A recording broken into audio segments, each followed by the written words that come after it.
इस कहानी के शुरू में दिखाया जाता है जो एक सिटी को और जो ग्लोबल आइस एज जो है आने के लिए अभी भी 24 घंटे बचे हैं। में अभी भी प्रोटेस्ट जो है चल रहा है। सिटी पुलिस डिपार्टमेंट ने ऑर्डर को मेंटेन करने के लिए जो लार्ज अमाउंट के अंदर जो पुलिस है वो डिस्पैच कर दिया है। और जो इलाइट मैनहट्टन जो है अपने एक्सक्लूसिव पार्टी को एंजॉय कर रहा है। जो ब्रुकलिन गैंग जो है वो कंडक्ट कर रहा है एक ट्रांजैक्शन को डार्टियस स्ट्रीट के अंदर। और पूरी सिटी के जो लोग हैं वो अनजान है अब जो है क्या होने वाला है उन लोगों के साथ। एक पर्सन को छोड़कर वहाँ पर जियाओ को दिखाया जाता है जो खड़ा हुआ है।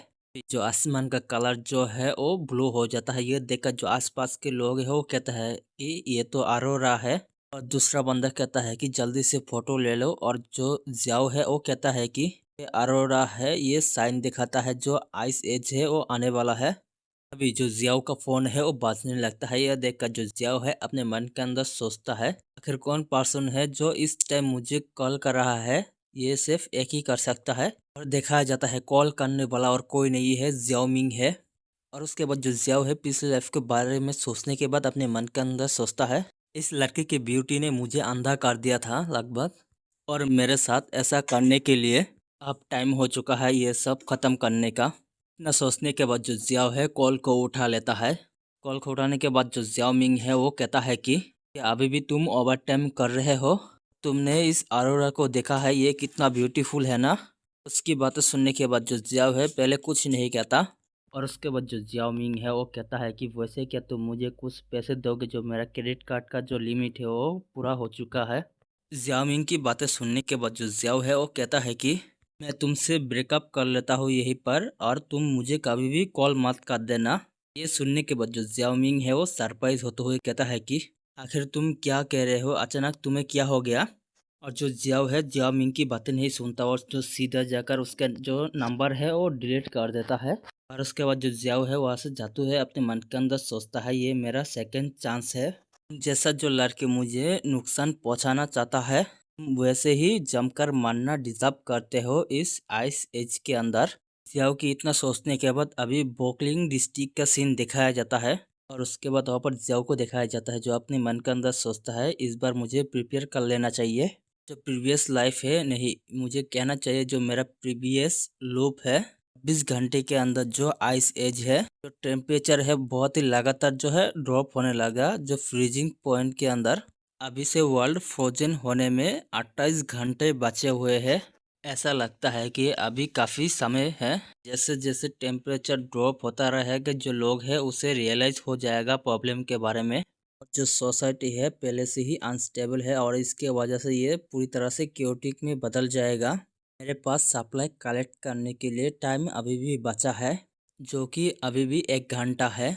रेगुलर सप्लाई के अलावा ये क्योटिक इन्वायरमेंट के समय हमें प्रोटेक्शन के लिए कुछ और भी सामान चाहिए, जैसा कि गन्स। गन्स का नाम लेते ही वहाँ पर 2 पुलिस आ जाता है। उनमें से एक पुलिस कहता है कि मास्टर मुझे फील हो रहा है जो बंदा है सस्पिशियस है, देर रात तक वो सड़क पर भटक रहा है।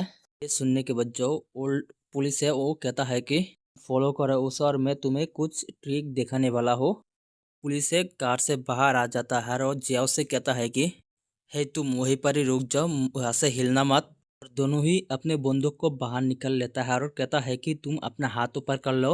अभी जो येलो वाला पुलिस है वो कहता है कि सस्पेक्ट जो रॉबर है ढूंढ लिया गया है 4th एवेन्यू के पास। जो या ओल्ड पुलिस है वो कहता है कि तुम्हारे हाथ पर क्या है।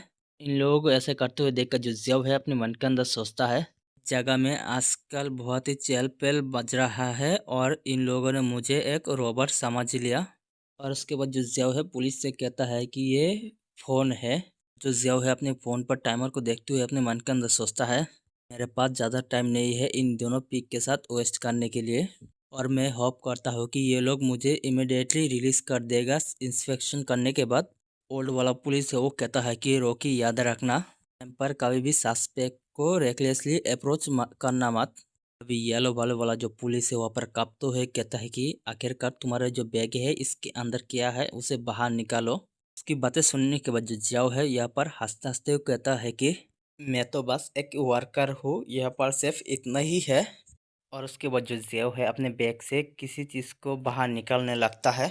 उस बैग से किसी चीज़ को बाहर निकलते हुए देखकर जो येलो वाला पुलिस है वो कहता है डरते हुए, ये एक वेपन है। ये कहने के बाद जो पुलिस है वहाँ पर शूट कर देता है और जो बुलेट है वो जियाओ के पास जाने लगता है। बुलेट को आते हुए देखकर जो जियाओ है वहाँ पर डर जाता है और अपने मन के अंदर सोचता है ये तो बुरा हुआ।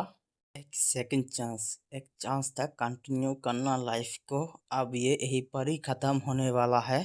मैं जिंदा रहना चाहता हूँ तभी। जो जियाओ का आँख है वो ब्लू कलर में चमकने लगता है और उसके शरीर से जो ब्लू एनर्जी है वो भी बाहर निकलने लगता है बहुत ही बुरी तरह से। और ये देखने के बाद जो दोनों पुलिस वहाँ पर घबरा जाता है और अपने मन के अंदर सोचता है आखिरकार ये क्या हो रहा है। और उसके बाद जो जियाओ है उस बुलेट को देखते हुए अपने मन के अंदर सोचता है और मैं क्लियरली इस बुलेट को देख पा रहा हूँ और जो ये टाइम है यहाँ पर स्लो हो चुका है।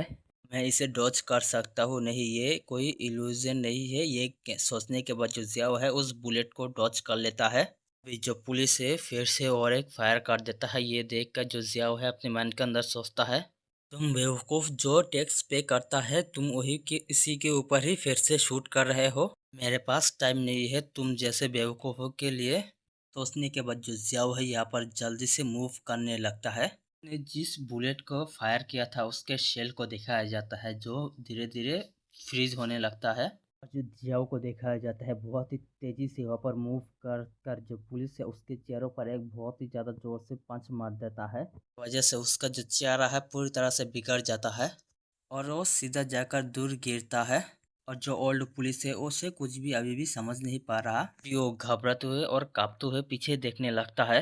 उस पुलिस को दिखाया जाता है जो जियाओ ने पंच किया था, उसका गर्दन जो है टूट चुका है और मुड़ चुका है और वो वहीं पर ही मार चुका है।